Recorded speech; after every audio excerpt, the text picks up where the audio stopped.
बाळा इकडे इकडे इकडे इकडे इकडे इकडे इकडे इकडे इकडे इकडे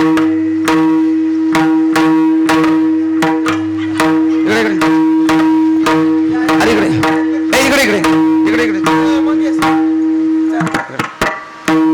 बस खाली बस खाली उडाला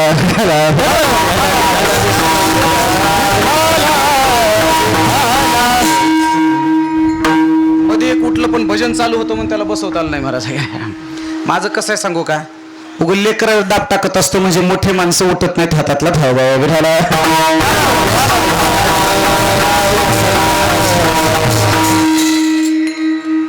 का जन्माला यायचंय सांगा. तुकोबाराने सांगितलं काला खाण्याचा अधिकार किंबहुना काल्याचा अधिकार, काल्याचा आनंद वैकुंठात नाही. वैकुंठ तो ऐसे नाही. हा काला वैकुंठात होत नाही महाराज. वैकुंठातल्या लोकांना भजनाचा आनंद नाही, वैकुंठातल्या लोकांना काल्याचा आनंद नाही. काला सेवन करायचं असेल तर जवळ्यात यावं लागेल, काला सेवन करायचं असेल तर सप्ताहात यावं लागेल, काला सेवन करायचं असेल तर मंडपात यावं लागेल. एक लक्षात ठेवा, वैकुंठ ही सुखाची भूमी आहे, वैकुंठ ही भोगाची भूमी आहे आणि मृत्यूलोक ही त्यागाची भूमी आहे. साधं बोलतो तुम्हाला, आज प्रत्येकाच्या घरी जर गेलं, प्रत्येकाच्या घरी तर जवळपास बऱ्याच जणांच्या घरी सोफा सेट आहे. सोफा सेट आहेत, बसायला गाद्या आहेत आणि टेकायला तकवे आहे का नाही. प्रत्येकाच्या घरी प्रत्येकाच्या बसायला गादी आहे, टेकायला लोड आहे. कीर्तनाच्या मंडपात बसायला गादी आहेत का तुम्हाला, टेकायला लोड नाही. घरी तुम्हाला सुख आहे, पण घरी सुख आहे त्या तुलनेमध्ये कीर्तनात थोडंसं दुःख आहे. वय झालेल्या माणसाला सुद्धा कमरेला ताण देऊन बसावं लागतं बरं, 2-2.5 तास बसायचं. आम्ही म्हणावं घरचा सोफा सेट, गाद्या, लोड, तक्के सोडून तुम्ही मंडपात का आलात. मग लोक सांगतात महाराज घरी सुख असेल पण काल्याचा आनंद नाही, म्हणून घरचा भोग सोडला आणि या त्यागाच्या भूमीमध्ये मंडपामध्ये आम्ही आलो. तुकोबारा बोलतात वैकुंठामध्ये सगळं सुख आहे पण काल्याचा आनंद नाही, म्हणून आम्ही वैकुंठ सोडलं आणि मृत्यू लोकामध्ये आलो. वैकुंठ तो ऐसे नाही, काय नाही कवळ काही काल्याचे. आणि मग आम्ही तुकोबाराने विचारलं, तुकोबारा आम्हाला तुम्हाला जो मी काला मिळाला तो काला कसा खायचा.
तिसऱ्या चरणामध्ये तुकोबारा बोलतात, काय बोलतात ऐका. एकमेका देव मुखे आपल्याला जो काला मिळाला ना तो काला एकट्याने खायचा नाही. शास्त्र असं सांगतं महाराज, काही गोष्टी दुसऱ्याला द्यायच्या नाहीत आणि काही गोष्टी एकट्याने खायच्या नाहीत. सत्यनारायणाचा प्रसाद हातावर पडल्याबरोबर खायचा, दुसऱ्याला द्यायचा नाही. यज्ञाचा प्रसाद हातावर पडल्याबरोबर लगेच खायचा, वेळ लावायचा नाही. वेळ लावला होता महाराज कैकेयीने प्रसाद खायला, आणि कैकेयीने प्रसाद खायला वेळ लावला होता. त्याचा परिणाम आपल्याला माहित आहे. पिंडघारीने झडपिला, अंजनीने तो सेविला, अंजनीच्या तपासाठी महारुद्र आले पोटी. यज्ञाचा प्रसाद हातावर पडल्याबरोबर वेळ लावायचा नाही, लवकर खायचा. पण काल्याचा प्रसाद मात्र हातावर पडल्याबरोबर लगेच खायचा नाही, तर तो दुसऱ्याला खाऊ घालून खायचा. इथला एक सिद्धांत लक्षात घ्या. जी माणसं दुसऱ्याला खाऊ घालतात ती माणसं पोटभर जेवतात, आणि जी माणसं स्वतःच्याच पोटाचा विचार करतात ती माणसं नेहमी करता उपाशी असतात.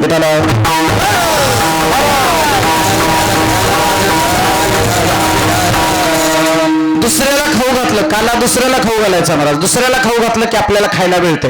एक साधा सोपा सांगतो अर्थ. एकमेका देवमुखी, याचे दोन अर्थ मला अपेक्षित आहेत. एक अर्थ सांगतो तुम्हाला. ए बाळा माझ्याकडे बघा, मांडी घाल रे, मांडी घाल. हा बस. एकमेका देवमुखी, याचे दोन अर्थ सांगतो तुम्हाला. एक अर्थ सांगू का? एक अर्थ एकमेका म्हणजे काय? म्हणजे काय रे?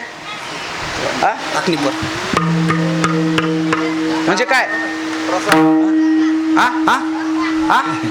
ठोका. हा ठोका ठोका. एकमेकाच्या कानात ठेवणे किंवा गालाखाली ठेवणे, याचा एक अर्थ आहे. तुझ्या मुस्काडातच दिन म्हणतात माणसं, आहे की नाही? तुझ्यात म्हणतात की नाही? एक अर्थ.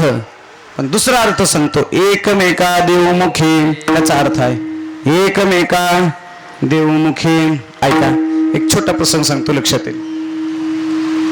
असंच एका ठिकाणी सुंदर अशा कार्यक्रमाचं आयोजन होतं, आणि त्या कार्यक्रमाला देवही आले आणि राक्षसही आले महाराज.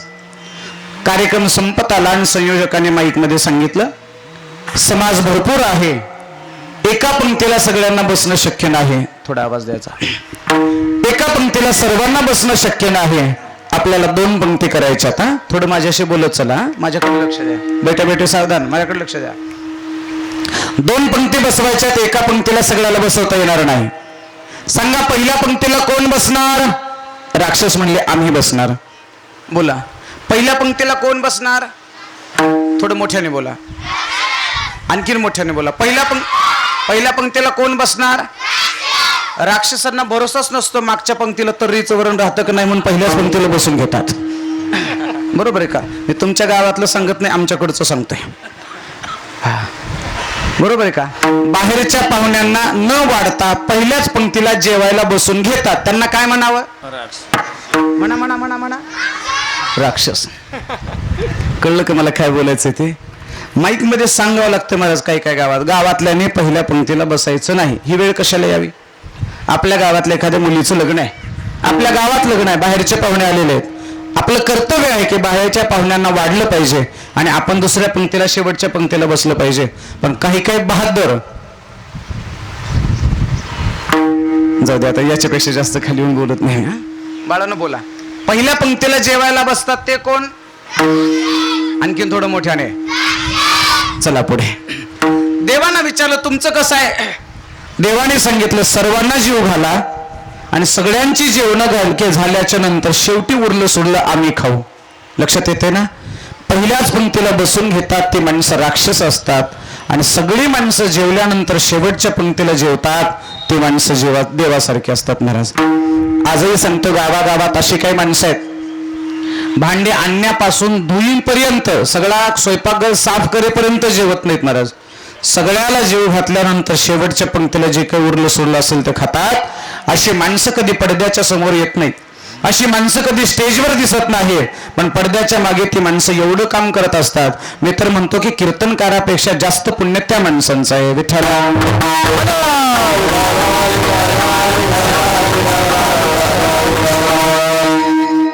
बसली पहिली पंगत. आता पहिली पंगत कोणाची बसली? आज इथं कोणाची पंगत बसणार आहे पहिली? राक्षसाचे लेकर बोलायला लागले, राक्षसाचे. बघू आता पहिली पंगत. चला पुढे. आता माझ्या मूळ मुद्द्याकडे लक्ष द्या. बोलता ऐकताय ना तुम्ही बाळांनो? ऐकताय ना? माझ्याकडे लक्ष द्या. पहिली पंगत बसली कोणाची? राक्षसांची पंगत बसली. सुंदर जेवायला वाढलं महाराज. काय जे असेल ते चपाती असेल, भात असेल, लुकती असेल, कढी असेल, जे काही सेवा असेल, सुंदर मिष्टान्नाचा स्वयंपाक जेवायला वाढला राक्षसाचा. आणि आता पुंडलिक वरडा गजर होणार आणि जेवायला सुरुवात करणार. तेवढ्याच संयोजकाने सांगितलं, थांबा म्हणले, आमच्या पंक्तीचा एक नियम आहे. कोणता नियम आहे? पंढरपूरला जर तुम्ही काही फडावर जर गेलात तर शर्ट काढल्याशिवाय जेवायला बसू देत नाहीत. शर्ट काढल्याशिवाय जेवायला बसू देत नाहीत महाराज. आणि तिथं उघड पडतंय, माळकरी आहे का घोळकरी आहे ते महाराज. आणि गळ्यात जर माळ नाही दिसले तर आमचे गुरुजी भर पंक्तीतून उठून लावायचे महाराज. तो किती करोडपती किती मोठ्या घरचा आहे पाहत ना, तुझ्या गळ्यात माळ नाही, तुला आमच्या वारकऱ्याच्या पंक्तीत जेवढ्याचा अधिकार नाही, तुझ्या घरचा तो मोठा म्हणायचे आणि उठून लावायचे. अशी वेळ तुमच्यावरती येऊ नये असं जर वाटत असेल तर आत्ताच गळ्यामध्ये तुळशीची माळ घाला, म्हणजे हा अपमान तुमचा होणार नाही. विठाला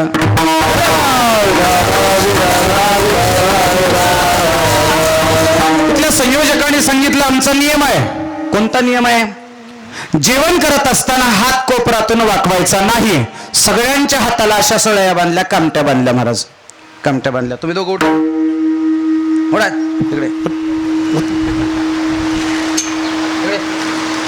इकडे, इकडे इकडे इकडे. हे दोन राक्षस जेवायला बसलेत अशी कल्पना करा, अशी कल्पना करा, कल्पना करा. राक्षस नाहीच आहे पण अशी कल्पना करा. हां, आता काय करायचं, तू हां हे ताट वाढले तुझ्या पुढे, हे काय आहे? ताट आहे, याच्यातला गुळ खायचा. घे गुळ. हात कोपरातून वाकवायचा नाही, हात सरळ कर. हां, हात सरळ कर, हां वर कर, गुळ खा. हात हात वाकवायचा, हात वाकवायचा नाही, हा गुळ हात वाकवायचा. खा गुळ, खा, खा ना, अरे खा. हा वरने वरने हात, हा खा. हात हात हात हात हात वाकवायचा नाही, खा खा खा, हात सर, खा खा खा खा खा खा खा खा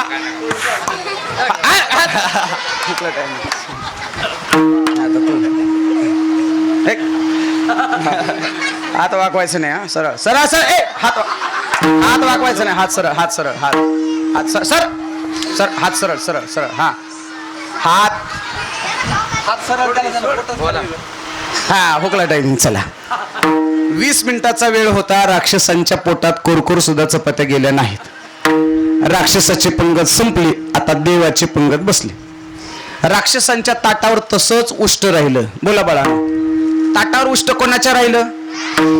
थोडं मोठ्याने बोला. हा, ताटावर उष्ट ठेवतात ते कोण असतात? आणखीन मोठ्याने बोला. ताटावर उष्ट ठेवणारे कोण? असे राक्षस तुमच्या गावात आहेत का?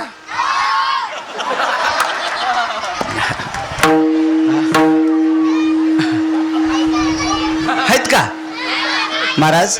हॉटेलमध्ये गेल्यावर लोक चमचन प्लेटा चाटू चाटू खातात, चाटू चाटू खातात का? 150 रुपयाला भाजी असते म्हणून. आणि आमच्या महाप्रसादातला जे जेवणाचा भाग आहे, जे वरण भाजी पोळी जे काही आहे ते फुकट भेटतं म्हणून तुम्ही उष्ट ठेवता.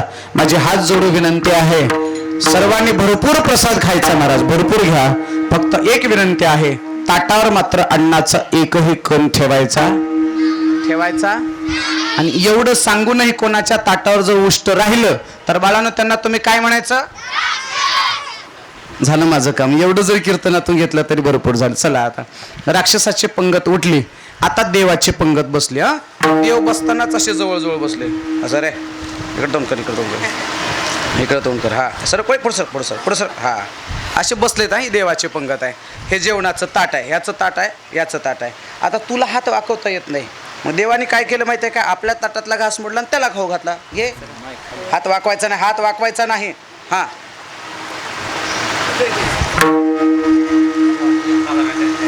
याला खाऊ घाल म्हणलं होतं का मी? याला म्हणलं होतं याला खाऊ घाल, पण याला म्हणलं होतं का? बसा खाली, बसा.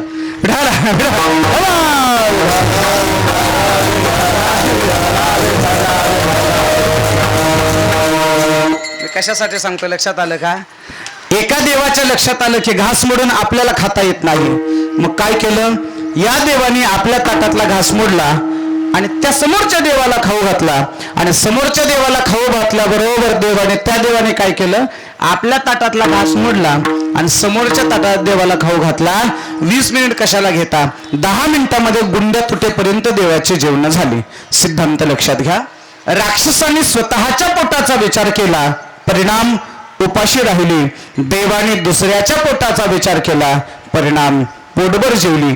जी माणसं स्वतःच्या पोटाचा विचार करतात ना, ती नेहमी सदैव उपवाशी राहत असतात. आणि जी माणसं दुसऱ्याच्या पोटाचा विचार करतात, ती माणसं नेहमी पोट भरून जेवत असतात. म्हणून काला कधी एकट्याने खायचा नाही, काला दुसऱ्याला वाटून खायचा. एकमेका देऊ मुखी सुखे घालो हंबरी, वैकुंठी तो ऐसे नाही कवल काही काल्याचे. आणि काला होण्याकरता, काल्याचा आनंद घेण्याकरता बर्व नीट आणि उत्तम वाळवंट